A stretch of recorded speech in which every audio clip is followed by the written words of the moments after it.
বিষ্ঠা গুন্ডা দিয়ে যাতে কেউ কেন্দ্র দখল করতে না পারে তার ব্যবস্থা গ্রহণ করতে হবে। আমরা বলেছি যে ফ্যাসিবাদী সরকার 16 বছর দেশ শাসন করেছে, হাজার হাজার মানুষকে হত্যা করেছে, তাদের বিচার করতে হবে। তাদের শেখ হাসিনা সহ তার দোষর যারা গুলি করেছে, হত্যা করেছে, তাদের বিচারের আওতায় তাদেরকে ফাঁসি দিতে হবে।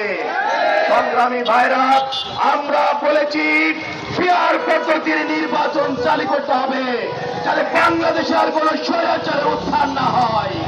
আপনারা জেনেছেন বাংলাদেশে 40% ভোট পেয়েও সংবিধান পরিবর্তন করার ক্ষমতা বাংলাদেশে পেয়েছে, কিন্তু পিয়ার পদ্ধতির নির্বাচনে 40% ভোট পেয়ে 120টা আসন সে পাবে, সে কখনো দলীয়ভাবে স্বৈরাচার হতে পারবে না। আমরা দেখেছি আওয়ামী লীগ 16 বছর ধরে অন্য কোন রাজনৈতিক দলের মতবাদকে কখনো তারা গুরুত্ব দেয়নি, তারা উপহাস করেছে, ঠাট্টা করেছে।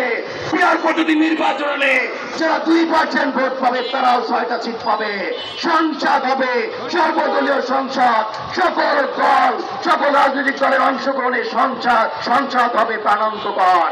সম্মানিত যশোরবাসী, আমরা বলতে চাই এই সংস্কার, পিয়ার পদ্ধতি নির্বাচন, সন্ত্রাসীদের গ্রেফতার এবং ফ্যাসিবাদের বিচার সহ 7 দফার দাবিতে আগামী 19 তারিখে ঢাকার সোহরাওয়ার্দীতে বাংলাদেশ জামাত ইসলামী জাতীয় সমাবেশ করবে। সেই সমাবেশে সকলকে উপস্থিত হওয়ার আহ্বান জানাচ্ছি। সাথে সাথে আমরা বলতে চাই আজকে ওই এনসিপির নেতৃবৃন্দ যারা শহীদ হয়েছে, আমরা বলতে চাই তার জাতির গর্বিত সন্তান, আমাদের জাতির গর্ব, জাতি চিরদিন তাদের কাছে ঋণী, যারা আমাদের স্বাধীনতা দিয়েছে, আমাদেরকে মুক্ত করেছে, আমাদেরকে আজকে কথা বলার অধিকার দিয়েছে।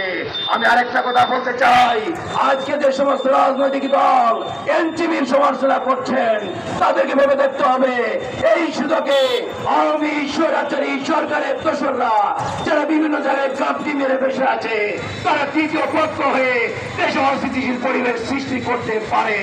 তার যারা আজকে রাজনৈতিক ভাবে এনসিপিকে কটাক্ষ করছেন, বাংলাদেশে সংস্কার করতে দেন না, যারা বাংলাদেশে ফ্যাসিবাদের বিচার চান না, আমি তাদেরকেও বলতে চাই আপনাদের কর্মকাণ্ডের কারণে অতীতের ইতিহাস খুঁজে দেখেন, আবারও যাতে কোনো স্বৈরাচারের উত্থান বাংলাদেশে না হয়। সংগ্রামী ভাইরা, আমি আজকে সবাইকে এই প্রোগ্রামে যারা এসেছেন সবাইকে ধন্যবাদ জানাতে চাই।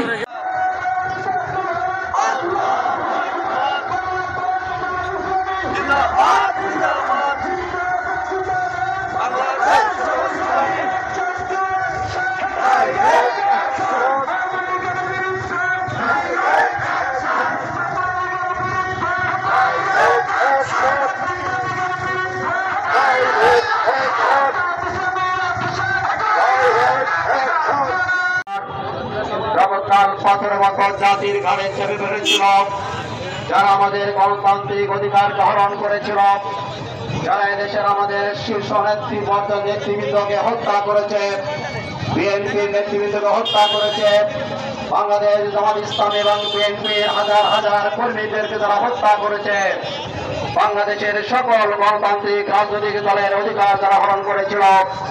18-24 নির্বাচন, প্রহসনের নির্বাচনের মাধ্যমে যারা দীর্ঘ 16 বছর ক্ষমতায় ছিল, দেশের অর্থ লুটপাট করে বিদেশে পাচার করেছে, ব্যাংকগুলো ডাকাতি করেছে, দেশের সকল মানুষকে একটি খাঁচায় বন্দী করে রেখেছিল। আমরা 16 বছর আন্দোলন করেছি, নির্যাতিত হয়েছে, লক্ষ লক্ষ কর্মীরা মামলা খেয়েছে, জেল কেটেছে। আমাদের কর্মীরা বাড়ি থাকতে পারেনি, ব্যবসা করতে পারেনি, চাকরি করতে পারেনি, দীর্ঘ বছর ধরে তারা পরিবার থেকে বিচ্ছিন্ন ছিল। সেই নির্যাতিত নিষ্পেষিত মানুষের মুক্তির জন্য যে যুব সমাজ তরুণরা বাংলাদেশের মাটিতে এদেশের সকল শ্রেণী পেশার মানুষকে ঐক্যবদ্ধ করেছিল, এদেশের তরুণ যুবক, এদেশের শিশুরা পর্যন্ত, মহিলা পর্যন্ত যাদের ডাকে ঐক্যবদ্ধ হয়ে যে লক্ষ লক্ষ মানুষ রাজপথে নেমে স্বৈরাচারের বিরুদ্ধে আন্দোলন করেছে, যে আন্দোলনে 1600 যুবক শাহাদাত বরণ করেছে, যে আন্দোলনে প্রায় 40,000 মানুষ আহত হয়েছে, যে আন্দোলনে আবু সাইদের মতো মানুষ জুলাই 16 তারিখে রংপুরে পুলিশ পুলিশের সামনে স্বৈরাচারী সরকারের দোসর যারা সেই ফ্যাসিবাদের সহযোগিতা করেছে সেই পুলিশের সামনে বুক পেতে দিয়েছিল। বাংলাদেশের মানুষের নির্যাতন নিষ্পেষণের হাত থেকে আমার বুক পেতে দিলাম, তোমরা গুলি করো। আমি মানুষকে বাঁচাতে চাই, স্বৈরাচারের হাত থেকে দেশকে মুক্ত করতে চাই। সেই নেতৃবৃন্দের মাধ্যমে আমরা আজকে স্বাধীনতা পেয়েছিলাম। আমরা আজকে এখানে কথা বলার সুযোগ পেয়েছি। বাংলাদেশ জামাত ইসলামী, বিএনপি সহ সকল রাজনৈতিক দল তাদের ইতিহাস খুঁজে দেখতে হবে যে 16 বছর তারা কোথায় ছিল, আর গত বছর জুলাইয়ের পরে আজ পর্যন্ত 1 বছর ধরে বাংলাদেশের মানুষের সামনে তারা কথা বলার সুযোগ পেয়েছে, গণতান্ত্রিক অধিকার পেয়েছে। কাদের আন্দোলনে ওই এনসিপির নেতৃবৃন্দ জীবন বাজি রেখে সাহসিকতার সাথে বাংলার মানুষকে তারা মুক্ত করেছে। আজকে তাদের উপরে হামলা করেছে, এদেশের জনগণ সেটা কখনো সহ্য করবে না।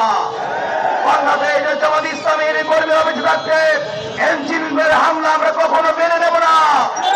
আমরা বর্তমান অন্তর্বর্তীকালীন সরকারকে বলতে চাই, এনসিপির সভাপতিদের হামলা করেছে তাদেরকে অতি দ্রুত গ্রেফতার করতে হবে, আইনের আওতায় আনতে হবে।